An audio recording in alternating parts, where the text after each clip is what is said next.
Bonjour à toutes et à tous, bienvenue sur Misscom, je suis Claire Négrier, révélatrice de personnalité d'entreprise et je vous retrouve aujourd'hui, lundi, premier jour de la semaine, pour un nouveau Comme Attitude. J'espère que vous allez bien, que vous avez passé un bon week-end. Je vais attendre quelques petites secondes, dizaines de secondes, voir si vous arrivez. Je vais aussi faire taire mon chat, et ça c'est un morceau que je vais couper de la vidéo, n'est-ce pas? Chut! Non, tais-toi! Voilà. Du moment que vous me rejoignez. Quand vous êtes là, faites-moi un petit coucou pour que je puisse savoir qui est avec moi en direct. Tout simplement parce que le fait de savoir qui est avec moi me permet de vous donner des exemples crédibles pour vous vis-à-vis de votre situation. Et c'est quand même beaucoup plus compréhensible en général que quand je donne des exemples sur moi alors que vous n'êtes pas dans le domaine. Logique, sinon vous ne suivez pas mes lives, quoi. Parce que vous savez déjà tout. Alors, ça fait déjà 1 minute, on va encore attendre quelques secondes. Je vous le rappelle, pour ceux qui arrivent sur le direct, n'hésitez pas à faire un petit pouce en l'air, mettre un commentaire pour que je sache qui est avec moi en direct.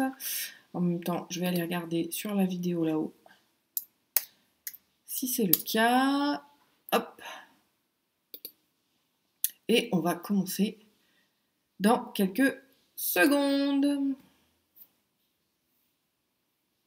Bonjour à toutes et à tous, bienvenue sur Misscom, je suis Claire Négrier, révélatrice de personnalité d'entreprise et je vous retrouve chaque jour ou presque de la semaine pour des lives sur votre communication, votre marketing, sur différents thèmes. Le lundi, on parle plutôt stratégie et ça s'appelle le Comme Attitude.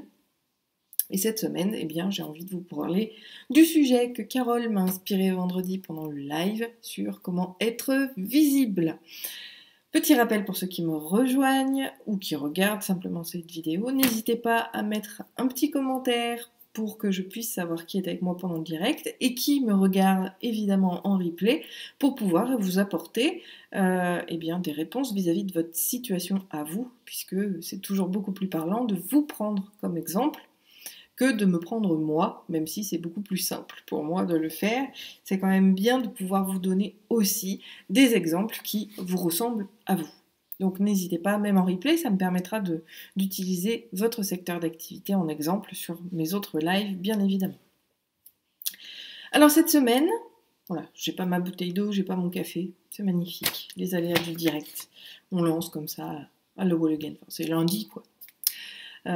Justement, on en parle un petit peu, ça fait aussi partie du sujet, puisque cette semaine, nous voyons la question grâce à Carole, comment être visible d'un point de vue, on va dire, général. Et justement, comment être visible, cette question a différentes réponses qui peuvent être formulées pour elle, qu'on va voir tout de suite.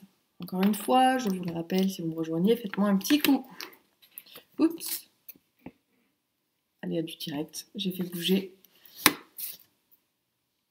la scène. Comment être visible? Il y a 4 véritables types de comment.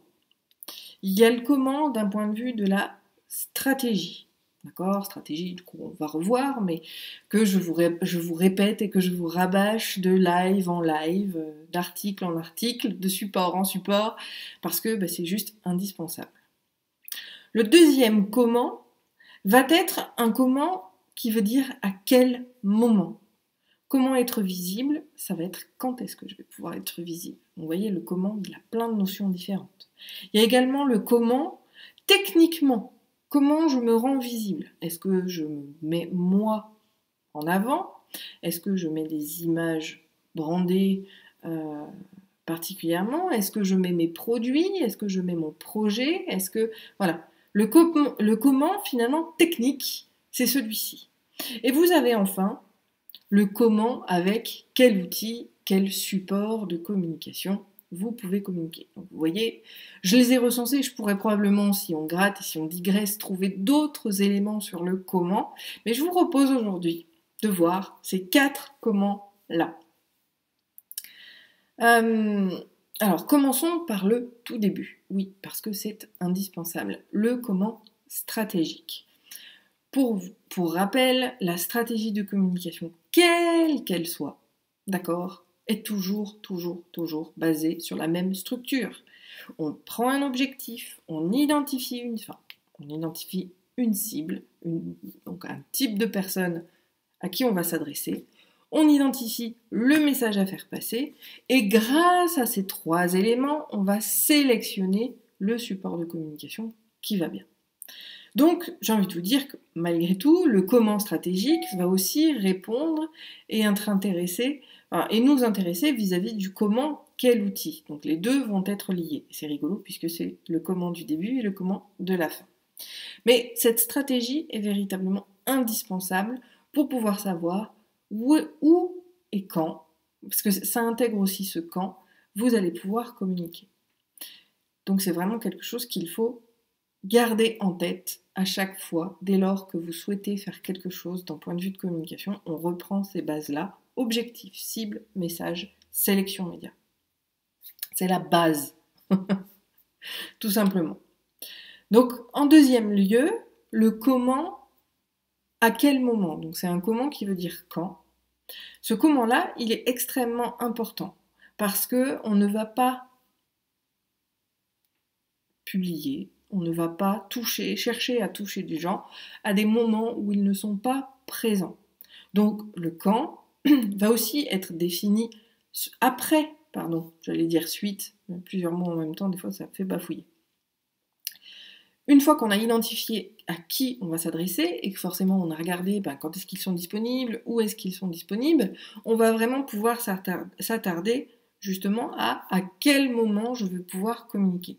Et le à quel moment, comment je vais communiquer, intervient sur 2 plans. À la fois celui de votre audience, pour savoir quand elle est disponible, mais avant tout et surtout, quand est-ce que moi, je suis prête, puisque je suis une fille, quand est-ce que moi, je suis prête à communiquer ?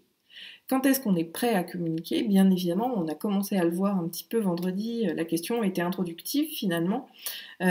On ne peut pas communiquer tant que le projet n'est pas déjà bien précis et un minimum développé. Ça va marcher pour l'entreprise, mais ça va également marcher sur les produits et services. On est là dans une stratégie, comme la stratégie de lancement finalement. Ce comment-là, techniquement, va intervenir vraiment par rapport à la vision que vous avez de votre projet, de votre produit ou de votre service et plus globalement de votre entreprise. Donc, comment est-ce que je communique ? Est-ce que je le fais avec moi-même ? Est-ce que j'ai les supports qui sont derrière pour pouvoir venir appuyer mon discours ? Je vous reprends l'exemple qu'on a abordé vendredi dans le question-réponse avec Carole, qui a une école en ligne. Donc pour une fois, voilà, l'exemple que je vais vous donner, c'est pas de moi, c'est justement d'une amie. On ne va pas communiquer on va pas distribuer ses cartes de visite qui mentionneraient son site internet si le site internet n'est pas opérationnel et verrouillé, validé. Ça, c'est quelque chose qui risque effectivement de vous faire perdre confiance, alors que les gens n'aient pas confiance ni en vous, ni en votre projet ou en vos compétences. Il va y avoir une notion également de crédibilité. Au-delà de la confiance, il y a la crédibilité qui s'installe. Donc, on ne va pas non plus communiquer si les outils nécessaires à la recherche d'informations ne sont pas, elles, validés. Je fais une analogie un petit peu sur la communication produit, et on reste toujours dans cette idée de lancement. Cette communication produit, on vous dit souvent, les marketeurs vous disent, lancez votre produit, vendez-le, même si vous ne l'avez pas créé. Je ne suis absolument pas d'accord avec ça, puisque il faut quand même être opérationnel. Alors, on va parler des grosses machines, parce que c'est bien souvent ce qui se voit le plus. Vous avez une idée de produit, on vous dit de le vendre, vous faites la com, et puis vous n'avez rien derrière. Sauf que la personne qui achète, elle veut, sauf si c'est, par exemple, comme moi, vis-à-vis de Miscom et de la Miscom Academy, des thématiques mensuelles, où on annonce la thématique, et effectivement, les gens savent que c'est pour le mois de juillet. Donc si c'est en juillet que ça démarre, ils ne s'attendront pas à avoir le contenu avant. Par contre, si vous faites des produits et services qui sont censés être là, vous ne pouvez pas vendre quelque chose si derrière ça ne suit pas. Donc on ne communiquera sur son produit ou son service qu'à partir du moment où il est opérationnel. Au moins la première partie qui vous mette ensuite je dirais le pied à l'étrier pour développer le contenu de la suite. Mais pour vous donner un exemple, moi je ne vends pas mes accompagnements si je ne suis pas carré avec ce que je vais faire dans ces accompagnements-là. Je ne vais pas vendre de sujets de la Miscom Academy si j'ai pas déjà mon contenu de prêt, que ce soit en pré-vente pour le mois à venir, ou que ce soit en e-learning. Je ne vais pas vendre un produit en e-learning si la plateforme n'est pas opérationnelle et si à l'achat, ils n'ont pas directement accès à leur contenu. C'est vraiment quelque chose d'important. Donc, techniquement aussi, on va voir et il faut vraiment prendre en compte qu'est-ce qu'il me faut pour bien démarrer. Parce qu'encore une fois, ça peut aller au clash. J'ai déjà vu des entrepreneurs, ça fait quand même 10 ans aujourd'hui que je les accompagne, je sais qu'il y en a qui l'ont fait sous les conseils justement de certaines personnes et qui se sont retrouvés à avoir un service non qualitatif et donc encore une fois on perd en crédibilité et on perd des clients à partir du moment où on ne peut pas suivre la cadence que ça nous a imposée finalement de lancer un produit avant qu'il soit créé. Donc je ne dis pas qu'il doit être créé de A à Z si c'est un truc qui dure 12 mois, bien évidemment, mais il faut avoir au moins le premier et le deuxième mois d'opérationnel pour nous laisser le temps de construire la suite. Vous ne pouvez pas vendre quelque chose de zéro si c'est un produit, même si c'est un service comme un produit. Hein. C'est l'histoire de l'e-learning, c'est ça. C'est service as a product. En anglais, il n'y a pas vraiment de terme en français qui l'identifie bien, mais c'est vraiment cette notion-là, c'est qu'on voit le service comme un produit, et quand on achète ce service-là qui est censé être clé en main, si ça ne suit pas derrière, eh bien, ça risque de faire beaucoup de mal à votre entreprise. Donc là, comment, à quel moment, c'est vraiment là où vous êtes prête et où les futurs clients vont obtenir ce que vous avez préparé. Comme je le disais, voilà, Miscom Academy, ça fait plusieurs semaines que je prévois mon fameux 3 mois d'affilée. Je suis en train de mettre en place la plateforme pour le vendre et une fois que tout sera en place, étant donné que tout le contenu est déjà dans ma tête, ce sera opérationnel et ça pourra aller très vite. Donc voilà. Alors après, qu'est-ce que je disais ? Il y a le comment. Et le dernier point, voilà, on y arrive. Donc on a vu le comment stratégique, de base. Le comment, à quel moment on le fait. Il y a le comment techniquement, donc c'est ce qu'on a vu. Est-ce que je communique sur mon image personnelle ? Est-ce que je communique sur mon entreprise, ma marque ? Et de quelle façon je vais orienter ma communication ? Ça va être aussi, donc là on est plus sur la charte éditoriale, ça va être le ton employé, ça va être la façon de parler. Est-ce que j'utilise davantage la problématique client ou la solution ? Là, c'est vous qui allez décider justement du message qui fait à proprement parler partie intégrante du processus de visibilité. Faut pas l'oublier, le but c'est d'être visible, mais comme je le disais, la visibilité, elle n'est pas uniquement sur le fait de vous voir. Il faut qu'il y ait cette notion de professionnel, de professionnalisme, il faut qu'il y ait la notion de crédibilité, et il faut qu'il y ait la notion, j'ai envie de dire, d'aplomb. Le fameux aplomb, c'est que derrière, ça puisse suivre. Et enfin, donc, le dernier comment, c'est comment je communique, donc quel outil de communication utiliser pour pouvoir bien promouvoir sa marque, son produit, son service. Encore une fois, ça peut avoir différentes notions, ça peut être aussi plusieurs notions en même temps, comme celle de Carole avec mon école en live, où il faut développer la notoriété du nom, mais également la notoriété du concept. Donc c'est deux choses différentes sur lesquelles on va communiquer. Donc il y a aussi ce comment-là d'ailleurs contextuel que j'ai pas noté. Le comment contextuel, c'est celui justement du contenu. Qu'est-ce que vous allez pouvoir mettre dans votre comment et en général dans votre présentation et cette visibilité.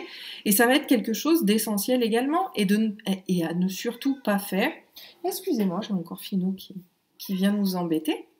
Il y a ce comment-là d'un point de vue, donc comme je le disais, contextuel, réponse à un objectif, c'est soit la visibilité simplement, donc je veux voir mon logo s'afficher le plus possible pour que le nom et l'image intègrent l'esprit de mes potentiels clients.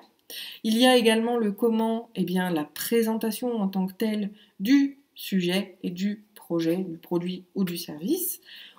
Et puis, on ne va pas s'adresser de la même manière à chaque personne, le fameux message. Parce que, donc je vais me prendre moi pour exemple, je ne vais pas parler de mes services de la même façon, et je ne vais certainement pas non plus les organiser de la même manière pour des entrepreneurs que pour des grosses entreprises, des services marketing ou des associations.